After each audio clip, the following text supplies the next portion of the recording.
بسم اللہ الرحمن الرحیم۔ السلام علیکم۔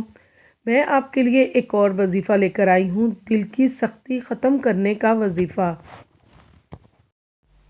اگر دل سخت عبادت میں نہ لگتا ہو، روزانہ عشاء کی نماز کے بعد یا نورو 111 مرتبہ پڑھیں۔ یہ ذکر دل میں نور پیدا کرتا ہے اور اللہ کی طرف راغب بڑھاتا ہے۔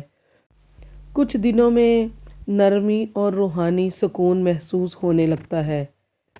اسے ہمیں 5 وقت کی نماز پڑھنی چاہیے اور یہ ذکر کریں، اللہ تعالیٰ سکون عطا فرمائیں گے۔